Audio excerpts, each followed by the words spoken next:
今天呢，维修一台汽车的转向助力泵，咱们一起来看看故障现象。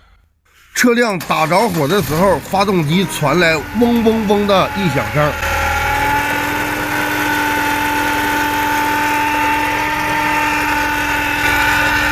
就是这种的异响声，困扰着车主半年了。对于这种异响声啊，当地的修理厂要给他更换转向助力泵，需要花费1000多。今天呢，车主大哥呢通过了网络平台找到了我，跟我说呀，他不想换总成，想让我给他进行维修一下。说修啊，咱就开始修。下面呢就进行把转向助力泵给它拆下来，看看哪里坏了。我的维修理念就是以修为主，尽量不换。只有这种方式才配称得上是一名汽车修理工。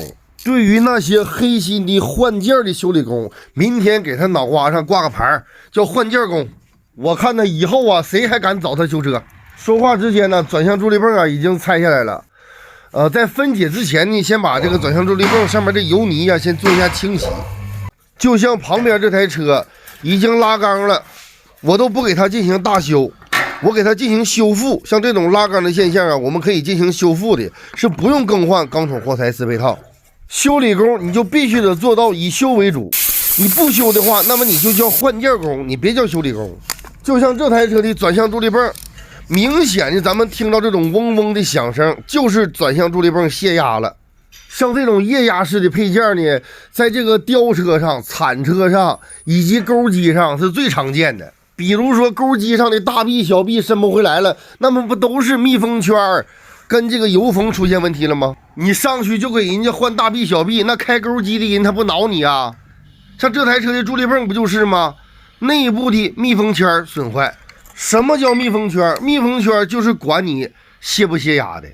密封圈坏了，助力泵泄压，就导致刚才发动机着火那种嗡嗡的响，打方向还沉。其实呢，胶皮的配件是有老化期的，一般情况下3年5年它就老化了。就像这台车似的，听着声音挺吓人，给车主大哥呢都吓够呛。实际就是个小毛病，咱们只需更换几个密封圈，就能把这台车的嗡嗡响的问题解决。其实呀，老修理工啊，干过年头长的，他都明白这种原理。就怕现在的小年轻修理工啊，他根本都不懂里边有什么东西。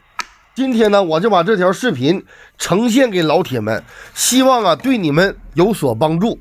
就像咱们老百姓家庭养一台小汽车啊，其实费用真的挺高的，尤其是修车，让你多花个几百的，多花个几千的，那就取决于修理工啊张嘴闭嘴的事儿了。所以啊，建议老铁们呢，修车呀必须找准家。我下面的操作就是啊，把助力泵上积攒多年的油泥给它清理一下。老铁们，你们发没发现你们的爱车助力泵周边是不是也都是像这种油泥？今天呢，我来教大家，你们没事的时候啊，整一整助力泵周边呢，上的接头接管的位置呢，都有这种密封圈。没事的时候呢，把上面这个密封圈呢也给它换一换，防止呢它往外渗油。这台车的转向助力泵，我洗刷了好几遍呢，这顽固性的油泥呀，还搁上面待着呢。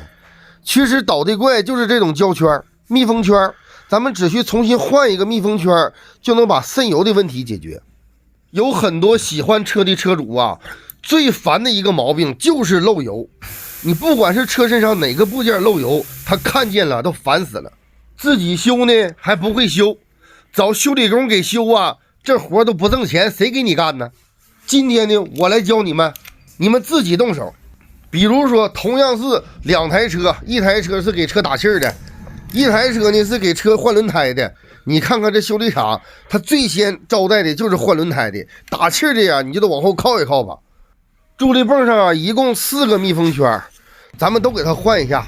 这明显的这胶圈啊都已经硬了，换上新的密封圈，这个助力泵再用个5年8年的，它不带有毛病的。养过很多这个液压车的车主啊，他们都明白这个原理，都是换油封、换胶圈，没有一个去换总成的，因为他懂啊。这个转向助力泵啊，就清洗到这里吧，瞅着呢还算可以。现在呢，给它进行装车。看到这里的老铁们，我这种维修方法你们满意吗？在这里啊，介绍一下我自己，我是一名来自辽宁省盘锦市的一名汽车维修正能量的汽车修理工。老铁们，你们的爱车如果有问题困扰着你们呢都可以随时来咨询我。对于像这种手拿把掐的问题，到我这来呢都不算问题。只要你保留一颗平常心，做到能修的咱就给人家修，不能修的咱再给人家换，那没办法了。只有这种心态去修车，面对你的客户才能把车修好。打车吧，异响声消失，老铁们你们自己听吧，这活干的你们满不满意？